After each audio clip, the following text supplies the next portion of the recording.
Scaife, Craig Lowndes. They were fantastic yesterday. That's how they finished, and they really dominated the race. Stephen Ellery with a fantastic drive in the older model Falcon EL.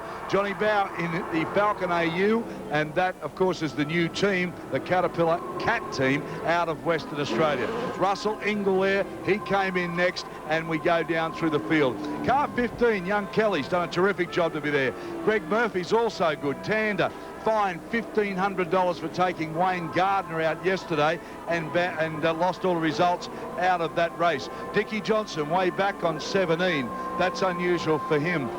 Crompton there in the new Falcon, and that's a pretty looking car, let me tell you. That's a works car, and you'll see some big names toward the end of the grid. AJ, mainly because all of the smash and bash we had. Yeah, obviously being non-finishers in yesterday's race, they have to start this race from the back of the grid, and that in itself will be very interesting to see. Bargwanna and Gardner, what a job they've done to get those two cars repaired overnight. Yeah, I don't think the mechanics had too much sleep last night, that's for sure. Wayne Gardner, brand new car. Bargwanna, brand new car, and both very heavily damaged.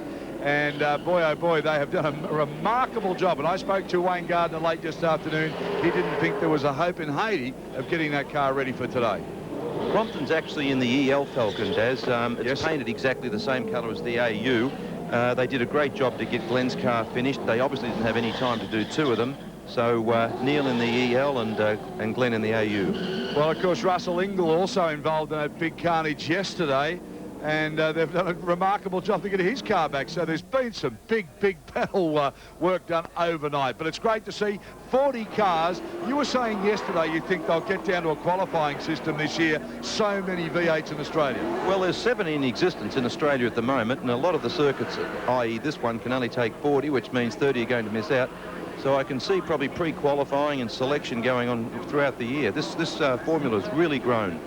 Yeah, very healthy in the country, and you'll see the number of cars as they're coming around now to take their position on the grid. Glenn Seaton showed glimpses of just how good the Falcon may be this year. He split the two Holdens in the front before the accident. Yeah, that was a great shame to see him put out like that, because that would have been very interesting indeed. But the two HSV cars, the two VT Holdens, really are in a class of their own. They're sort of the McLarens of the V8 field at the moment. Well, I was just talking to Tom Walkinshaw, has a lot of input, of course, into those cars, and also in connection with the Arrows Formula One team. He was delighted with their performance, and he said there's some development left yet. I know, it's frightening.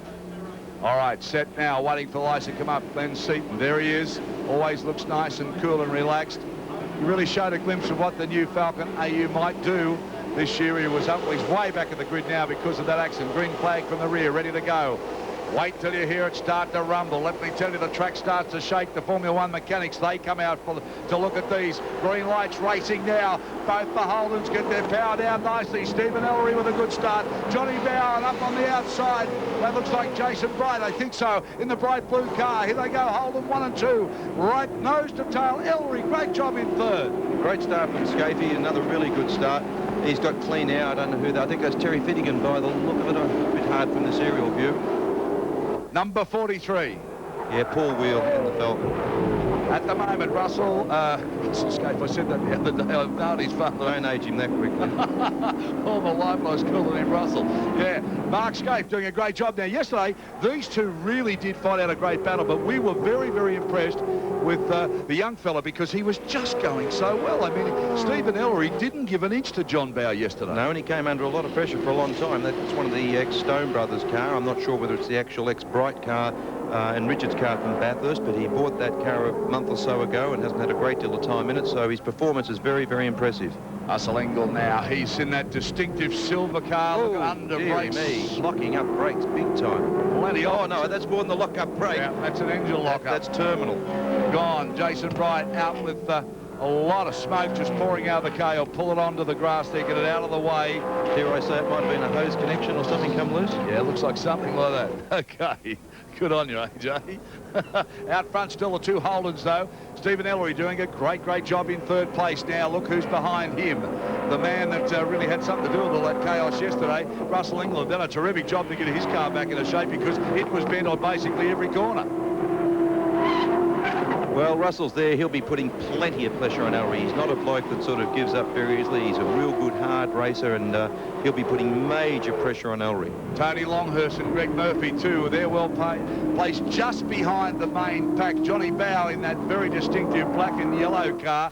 The Caterpillar car, the Cat car, comes out of Western Australia. Left Dickie Johnson to join the team. A lot thought it was a pretty bold move to make, but I tell you what, he's on the money already, and he's always on the pace. Yeah, John's always been on the pace in touring cars. He's one of the best touring car drivers in Australia, bar none. It's interesting to see where Mark Scaife actually makes up the time over Lowndes, and then Lowndes closes the gap in other sections. These two are doing it very easily. Interesting to note that Scaife's starts have never been great. It was always Lowndes off the line, but this weekend Mark Scaife's starts have been tremendous. Yeah, complete turnaround in that department. Here we go, Ellery there in that white, yellow and red car, holding them out. Scaife, Lowndes, Ellery, Ingle, Bow, Longhurst, as we call them. That's how they're running after lap 1. 8 laps, so 7 to go. Ellery doing a great job. And I mean, on a circuit that really, if you're going to be intimidated, you'd feel intimidated here. And the other good thing about it, of course, we don't now have to sit back and conject about whose tyres are going to go off and who's got to nurse their tyres and what tyres suit the circuit better than this other guy, because they're all on the same. And that has been a good move, and it's something you called for a couple of years ago. Well, it just puts everyone on more of a play. Oh, no, Cedo out again. Dearie me, he's not having much luck with that new car. No, he's not, but he showed a glimpse of what it's capable of yesterday, I think, and we only got a glimpse of it. Beautiful colour scheme. The Ford Works colours, of course, into the sand trap. Let's have a look at the replay. Whoa, dearie. Went in there very quick, almost like he had brake failure. He went in that quick. Plenty of gravel there as he tries to turn the wheels. No-go down to the axles in the kitty litter. But the new Ford, I think it'll be a fantastic season. Look at that on board. He really did show yesterday that the car's got a lot of pace, and he was running with the Holdens whilst he was running. Good shot of the beach then. Yep. And, of course, that's the brand new Works Ford. Neil Crompton in the sister car. It's an older model. It'll be updated as the season proceeds. But the Holden's not quite as dominating today.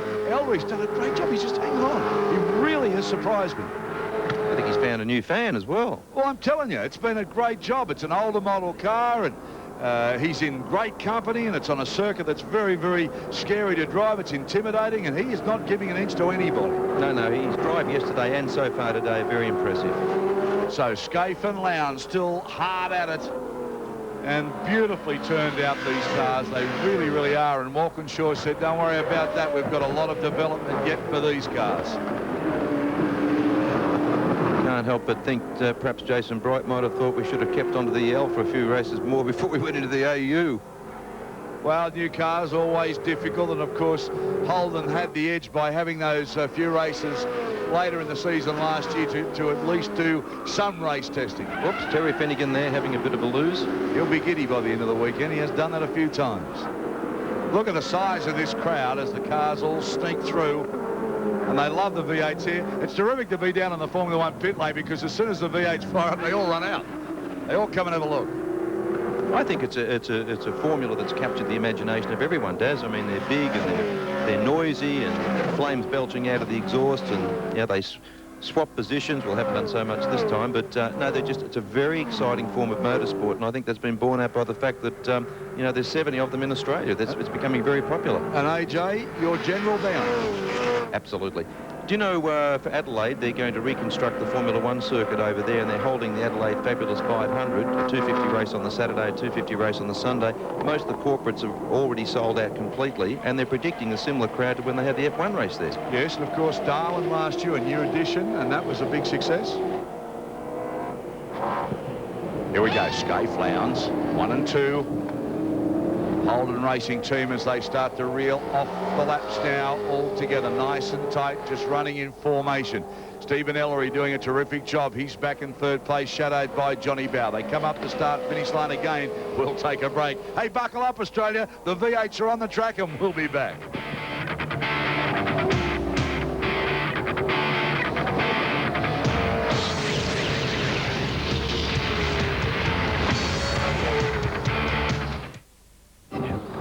Great to be at your place, wherever you're watching this race out of Alford Park, right around Australia. It's Holden's 1 and 2, Scaife and Lowndes, Ellery, Ingle, Bow and Longhurst. So Ingle has moved up a place during that break. That's Tony Longhurst. He showed some good glimpses. Here's a replay now. This is Tander, and getting spun well and truly, Garth Tander. Tander's been in the wars a little bit this weekend. He was fined $1,500 yesterday and disqualified from yesterday's race for punting Wayne Gardner up the backside. So not the best of weekends for Tander. And Wayne Gardner was certainly not the happiest chappy yesterday afternoon when it happened either, because he'd driven so well in the Porsche GT Cup race, and he had a third place there against all the internationals, and he was beaming, and he jumped into a brand new Coca-Cola Commodore, and it was just about total, he thought, but they've done a magnificent job and got it back racing today. Haven't seen it yet, but it's all a Holden so far. 1 and 2, Scaife and Lowndes just running in formation. Young Stephen Ellery, he's dropped back a little now. The boys have pulled up the wick a bit, and particularly Scaife, because he's opened up a little bit now, also on Craig Lowndes. So Ellery's dropped back a little bit. Gardner is in 13th position, by the way, which is a great job. If you'd have seen that car yesterday, and some of you obviously did in the highlights last night, it was a mess. These two cars doing it very, very comfortably, Darryl. They really are just sort of setting the pace, looking after everything, and just romping home. Well, it looks like a terrific season now. What we've seen here so far, I mean, there's a lot more development into all of the cars. The championship starts proper than the endurance races, with so many cars and so many competitive cars, and a lot of young talent starting to make their name as well. Absolutely. Well, I think that the reason we haven't seen a couple more AUs on the track, and perhaps not as far up as we'd like to see them, is that they didn't receive their aero kit until very late in the day. In fact, it was almost to the stage where I think they had to put names in a hat, and whoever drew the name out first got the first aero kit, and second got the second aero kit, so forth and so on. So they're right behind the 8 ball with development in that terms. A lot of talk about John Bowe there in the black and yellow Ford, about leaving Dick Johnson Racing. Dick Johnson having his final season, saying goodbye to Australia. In fact, his last Grand Prix meeting is on right now. So it's a sad time for him. But Johnny Bowe made the decision to go over to the Western Australian-based team with the Cat and Caterpillar signage there, the black and yellow car, and they thought, he even said, I think we'll struggle for a while, but yesterday came out all guns firing. Well, there he is behind the latest Holden and doing a pretty good job. Yellow flag waving there. I don't know. Oh, yeah, it's McLean's obviously gone up a lap earlier. No, it's a credit to them. Their whole outfit just looks fabulous. The colour scheme, the uniforms, the transporter, just, oh, a nice little helping hand. Thank you very much. That's Tratt. He's going off car 75, Anthony Tratt in the Ford Falcon, and he's well and truly dug in as well. Whoa. Yeah, I think Todd Kelly's going to be a little bit close to the back of him. I'm not going to cast any aspersions on that, but he may just have been given a little helping hand. It's a difference when you see the F1 cars go off and they skate across that. They're so delicate on to make sure they don't spin the wheels to try and drive off. The old Tour is a lot heavier, of course. They dig straight in, don't they? 1,350 kilos versus about 600. You know, they're very heavy. In fact, they're a very heavy car to make a tyre for and a wheel, because they're 1,350 kilos. They're 600 horsepower. They have an enormous amount of torque, so they're very hard on all the componentry. Mark Scaife now really, he's starting to pull some distance on Craig Lowndes, and he was so excited about winning, and there goes the Daily Planet car. Yeah, Wakefield in that. I think he leased that car from the weekend off John Trimboli, and he wasn't going too bad. Yeah, great colour scheme, that car. It really does stand out from the Daily Planet organisation. Scaife and Lowndes, as we said. Bowe Longhurst, nothing's much happened. They're all about the same station. If anything, it's probably Scaife just Dick Johnson. Dicky. Well, I'm not sure how that's happened, but that's the brand new Ford AU. Listen, they're having enough trouble getting their kits as it is without ruining them. And I think he got some damage yesterday too, quite frankly. But that's had a big shunt in the front, as you can see. And Dickie Johnson wouldn't be very happy about that. What a way to finish your last Grand Prix meeting. But 25 great years of racing, saying goodbye to Australia this year. And I'm sure they'll turn out in their thousands to thank him for all of the entertainment, fun and thrills that he's given us over that 25 years career. Just moved into a brand new facility up there in Queensland. It's magnificent. People can go through and have a look through and see the cars being prepared and buy the clothing, and it's just a magnificent. It's the first of its kind in Australia. Wayne Gardner's doing a pretty good job. He's come up to 11th position now as he has a look up at the inside. That's the Coca-Cola car. Oh. And again, maybe just a little scrape there. but he's doing a terrific job. Wayne Gardner's been really fired up this weekend. He loves the circuit. He doesn't mind rubbing rails with anybody. He'll have a go, and he's up into the top 10. He's in 10th now. That's fantastic. Started from the rear of the grid in a car they had to totally rebuild last night. And we've got some races to go, so obviously the further up the grid that he can finish, or the field that he can finish now, puts him in a much better starting position for the next race. Yeah, well, he was so excited getting a brand new car, and of course the damage just stays substantial. You wouldn't even know looking at that, but it's a new colour scheme. Looks good. It looks pretty tough, that car, doesn't it? I don't know whether I like the black, to be honest with you. I didn't mind the colour scheme of the car last year. I don't know. I think the black detracts a bit. On the last lap now, the two Holdens. Lowndes has closed up slightly. Ellery still in front of Ingle.